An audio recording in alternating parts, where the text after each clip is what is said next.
आ गई। परम पूज्य बाबा साहब जब बुद्ध हमको स्वीकार किए तो उन्होंने 9 यान लेकर आया। क्या 9 यान? बुद्ध हमने हीनयान, वज्रयान, महायान, तमाम यान बनाए गए, जिसमें कुछ पाखंडवादी भी हस्तक्षेप करके और बौद्ध धर्म में कुछ ब्राह्मणीकरण करके तंत्र मंत्र, जादू टोना जैसे पूजा पाठ जैसे विधि व्यवस्था को लागू करने का काम किया था बुद्ध धर्म में भी। लेकिन जब बाबा साहब उन्होंने जब बुद्ध धर्म को स्वीकार किए तो उन्होंने 9 यान लेकर आए, और 9 यान जब लेकर आए तो वहीं पे जो बुद्ध धर्म में जो पाखंडवाद था, कहीं कहीं पाखंडवाद था, भविष्य देखना, पूजा पाठ करना, झाड़ फूक, तंत्र मंत्र करना, उस सारी चीज को बाईकाट बाबा साहब करके 22 प्रतिज्ञाएं उन्होंने लेने का काम किया। पहली प्रतिज्ञा क्या है बाबू?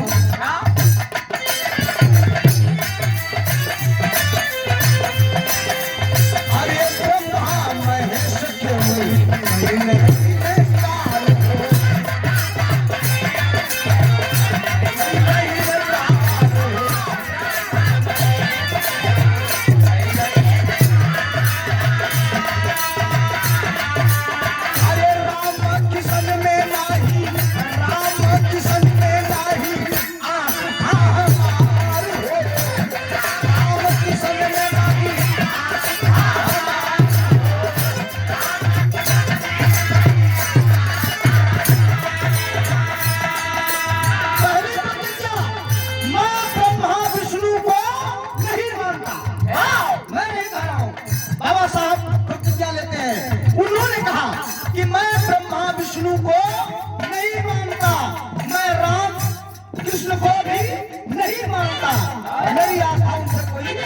नहीं है बाबा, मैं नहीं मानता।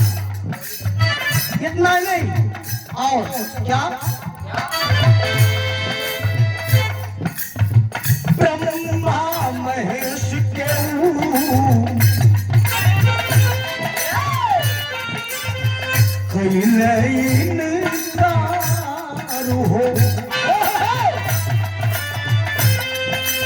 अरे राम किशन में नहीं, राम किशन में नहीं,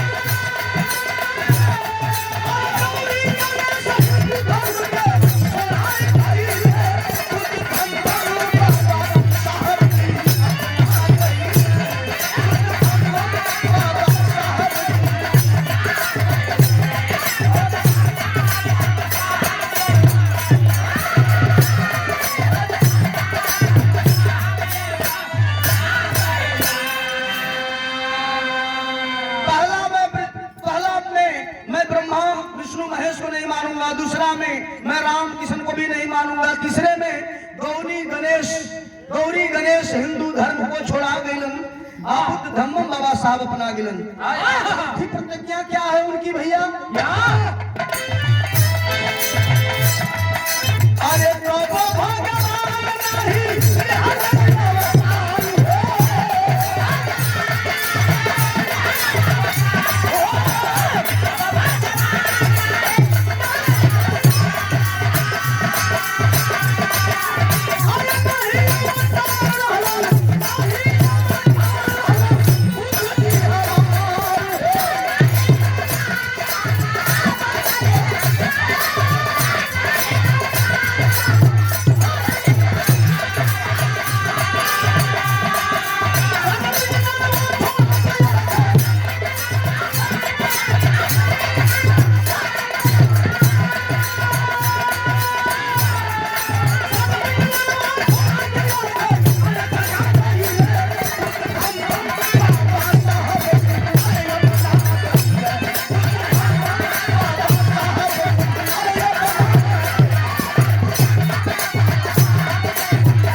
गइलन।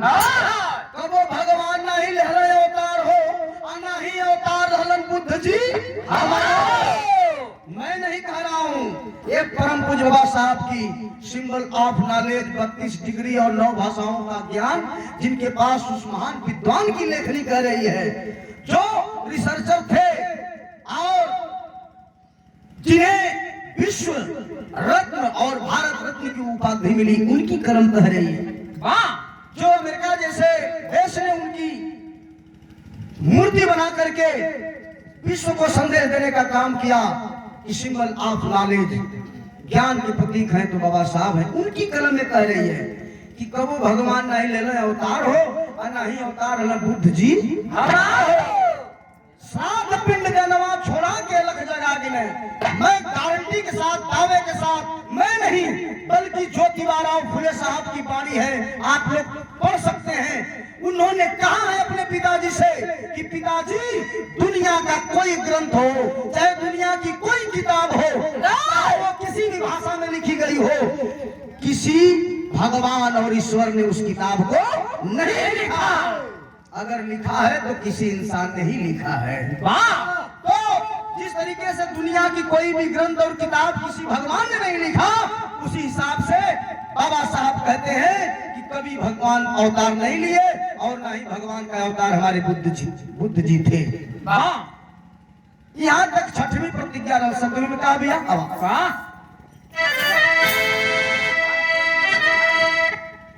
अरे बुद्ध का सिद्धांत हरे,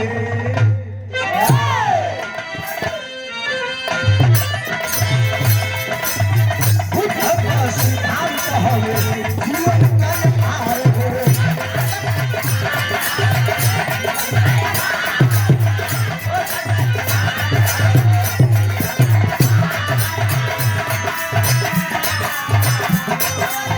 ब्राह्मणवादी समारोह को कैला बहिष्कार हो।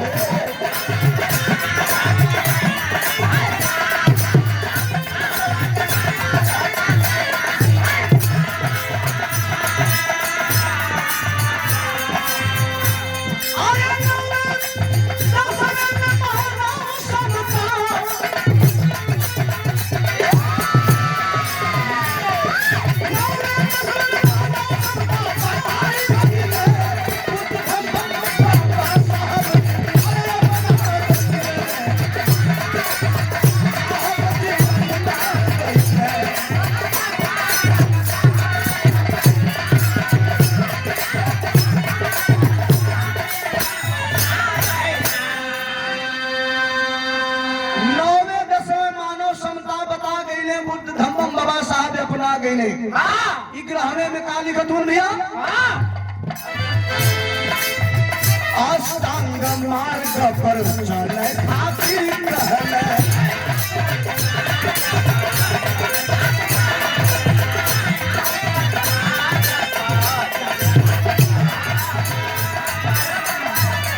अरे 12 में परमिता नियमवा के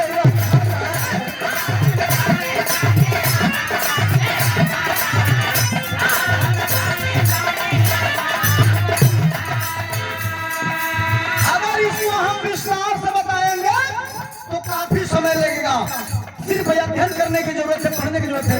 अष्टांग मार्ग और परमिता नियम बाबा साहब ने कहा कि इसको पढ़िए और इसमें चलिए, आप आने वाले कल के साहब बनेंगे, अम्बेडकर बन जाएंगे आप। अगर उनके सिद्धांत के द्वारा, अगर उनके सिद्धांत पे आप चलेंगे तो कहीं कोई आपको इस धरती पे धूल लगाने वाला माइकलाल पैदा नहीं होगा। इसलिए कहते हैं क्या,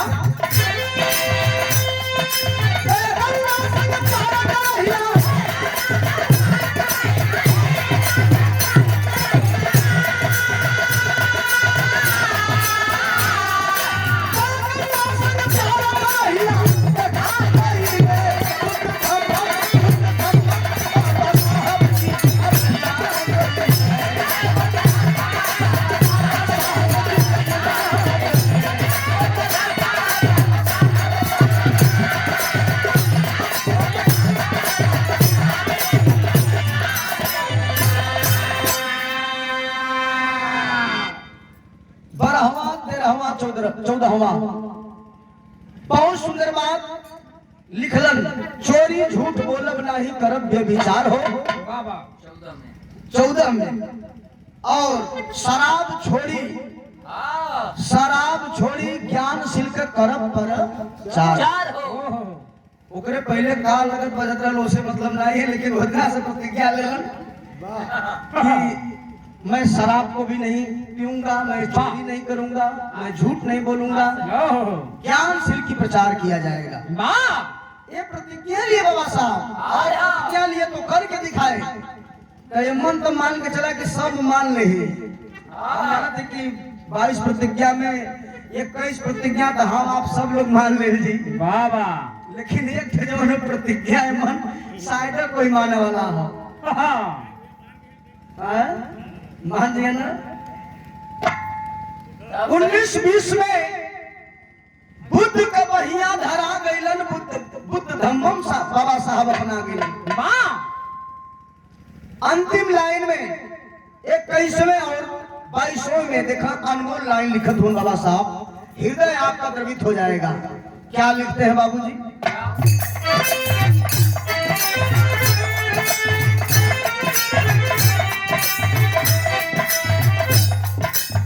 ये कैसा में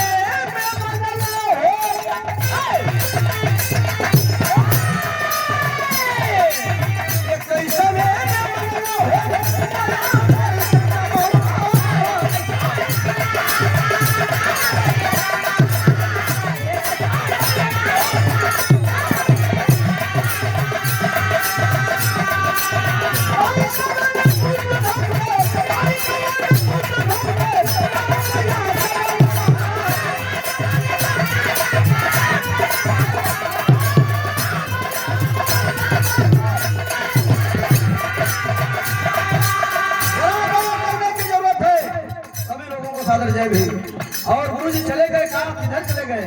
माननीय हमारे गुरु जी शशि कुमार मास्टर साहब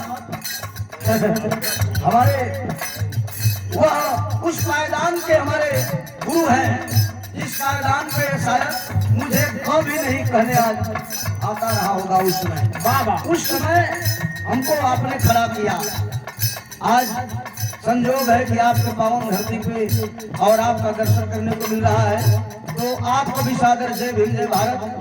माननीय शशि मास्टर साहब पूज्य गुरु जी और हमारे पूज्य गुरु जी रंगराज रवि गुरु जी के आप बहुत ही क्लोज है।